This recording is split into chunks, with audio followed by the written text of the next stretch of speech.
Thank you. Okay, so as I said, I've been, for my sins, I've been on the JORC Executive Committee for the past, I think it's 11 years, it could be going on 12 years. And we decided very early in 2020 to commence an update of the JORC Code, which had previously been revised in 2012. And then, of course, well, literally we had our first meeting in March, early March of 2020, and then COVID hit. So we've been quite inventive, I guess, in terms of how we've undertaken the update of the JORC Code. Just a little reminder that what I'm going to share today is still in draft form, so please, it's not for circulation at this stage. So I'll just give a little bit of background in terms of what is the JORC, the Australasian Joint All Reserves Committee. And look, it's a body that was established in the early 1970s to better regulate resource and reserve and exploration reporting in Australia and in countries that have a reciprocal agreement with Australian reporting. It has three main parent bodies: the Australian Institute of Mining and Metallurgy, the Minerals Council for Australia, and the Australian Institute of Geoscientists. It also has representatives from the Australian Securities Exchange and groups such as the Association of Mining and Exploration Companies. So it has a number of stakeholders that it represents, and you can briefly see those in the far right-hand portion of this screen. I think the other thing to note is that JORC actually has two members that sit on CRISCO. So we are very much keyed into what is happening with respect to regulatory management of resource and reserve and exploration results reporting globally. So we, as I said, we managed to start the process just as COVID hit. And so we decided to undertake our initial engagement, really to see where the sticky points were with respect to existing JORC 2012 version of the code, and to look at how much has the world changed since 2012, and what are the important things that investors, that technical professionals, that boards, etc., are interested in with respect to the way that JORC manages the reporting, and then obviously the impacts of that reporting on stakeholders. So we had already commenced direct consultation with groups such as ASIC, which is the Australian Securities and Investment Commission. They're effectively one of the key regulators in the Australasian region. We also decided that we needed to engage stakeholders. In previous versions of JORC updates, we would have held face-to-face meetings with stakeholders. We couldn't do that. So we sent out an online survey, which actually gave us a much greater reach across the globe. So the responses to that survey were really significant. We had over 500 responses. That included companies as right down to individuals.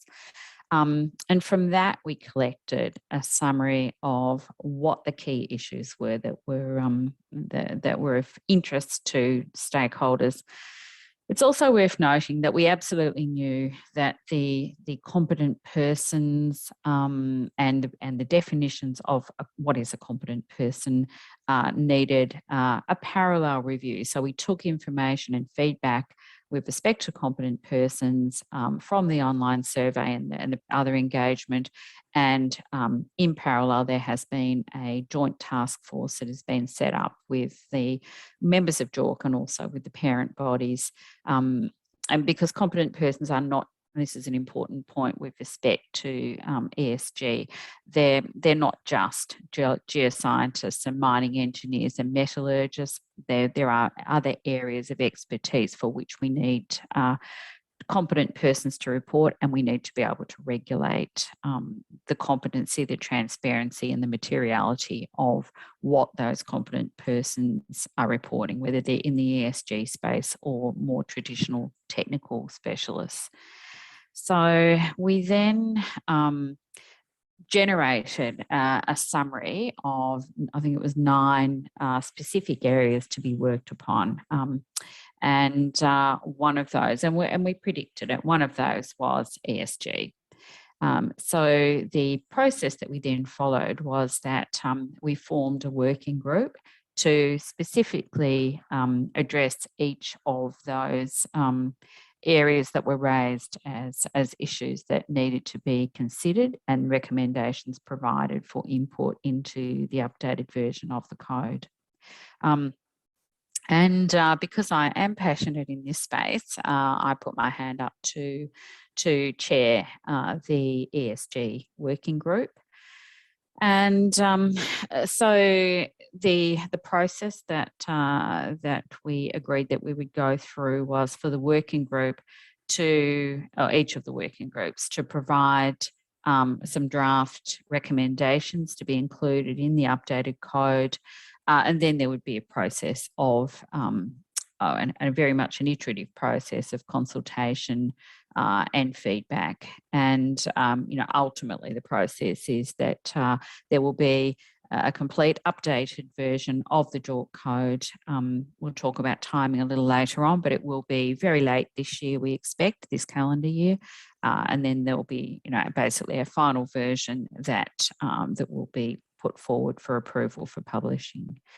So just to give a feel for the people who were in my ESG working group, we had JORC committee members, and they're in bold. Bruce Harvey, who a number of you will be familiar with, he is... well, he's actually not a JORC committee member, but he is representing JORC on Crisco, and has a lot of input to AusIMM policy, etc. And then we had a number of volunteers from across the globe who has assisted with. There was 4 different work streams within the working group, and the backgrounds of those people varied from being ESG specialists through to being geoscientists and indeed engineers. And we also included one of our JORC committee members has a mining engineering background, but is very well respected within the finance industry and brought a really interesting perspective to our discussions, and also gave us access to listening to what the investment houses were interested in with respect to ESG. So the review process, as I said, we had 4 different work streams. The first one was really was a discovery and these ran concurrently, but it was a discovery to understand what documentation and data is currently available across the globe in this space, and very much tied to the reporting of exploration results, exploration targets, mineral resources and or reserves. We also engaged with, and I see Teresa's on the call today, we engaged with peer code developers or indeed peer regulatory code representatives to assist us to understand what the thinking was with respect to the other codes and to ensure as much alignment as we could. For example, I did listen to the Inquisition meeting that was held by SAMREC with respect to SAM ESG to get an understanding of the learnings from SAM ESG, and we did take that into consideration. But we were also very much aware that PERC was about to publish, and we received a draft version of the ESG recommendations in PERC, and also aware that some of the other major codes, such as Canada, they're just starting that journey. So we collected many documents. I think we stopped when we got just over 90.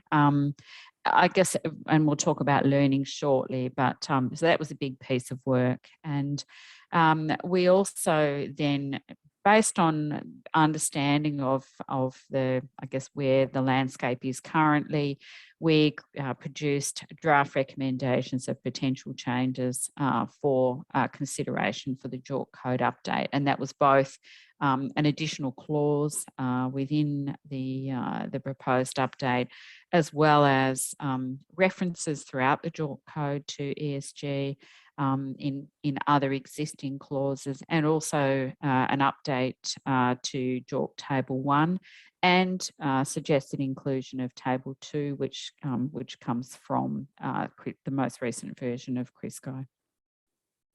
And a piece of work that I think was absolutely excellent. We also developed a draft guidance matrix for practitioners that will be linked to the code but not sit within the code. That's the recommendation. And we also agreed that we needed to create some hypothetical good practice examples to further assist practitioners to understand what the expectations are for them. So I have touched on some of these key learnings that, there's a lot of information out there. We are very much aware that the ESG world is updating extremely regularly, or it's a consistent update. And I'm very much aware that very recently, I think it was last month, ICMM put some guidance out, but they also mentioned that the world is changing and that there will be updates. So that really helped us to understand that we didn't want specific references to specific documents, but rather that we respect that there are many documents that have relevance. As I said, I already mentioned the peer code developers, and there's been really good collaboration with JORC to assist with alignment and sharing learnings. We were also very much aware of where the ESG would also, or our findings would impact into other aspects of the code update, very much with respect to reasonable prospects for economic extraction and implications for risk in terms of reporting. Another key finding was that we need to find that right balance between both generic and prescriptive reporting requirements, really trying to find the sweet spot. So we have created for considerable recommendation for consideration a new clause 5, and as I said, adjustments to other clauses. We have created a table 1 and table 2 additions with respect to ESG reporting considerations by practitioners. I mentioned the draft guidance matrix, and you'll see a couple of snapshots of that shortly. That was subdivided by both theme and project maturity, and you'll get a feel for that.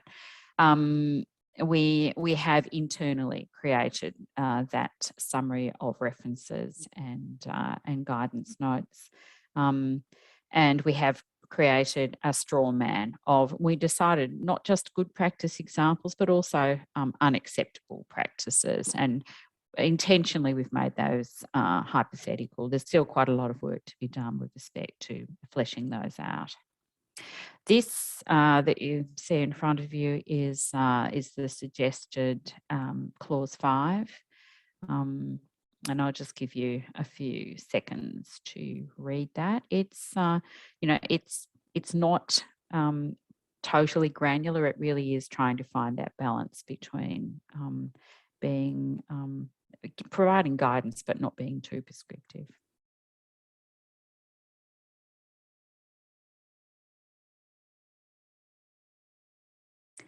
And if I move on, so this is there's 2 parts to this, but this is over 2 slides. And the guidance matrix example, we respected that some considerations cross-cut all of the various aspects of ESG consideration. And so they sit at the top, but you can see we're providing high level guidance across from the exploration phase through to resources and indeed reserve reporting.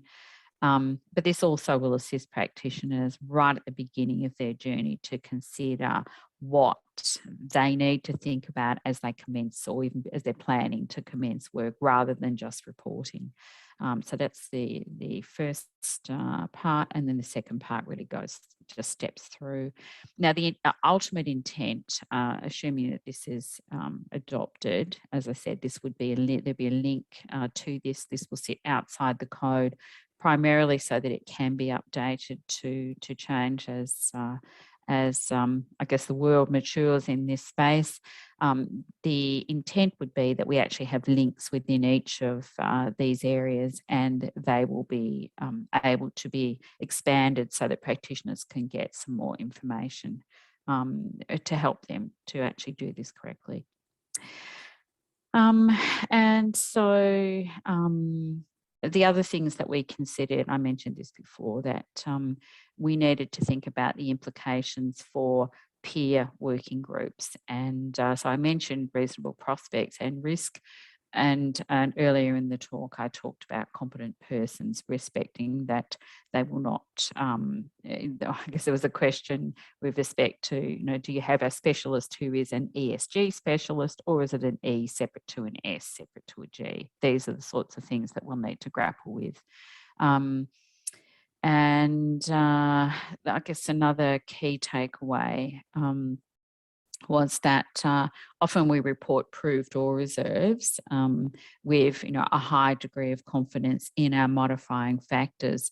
And that's current state. We will need to ensure that we have consideration of ESG modifying factors going forward, because yes, if there is not a license to operate a reserve, it won't be economic, and therefore it cannot be reported as a reserve.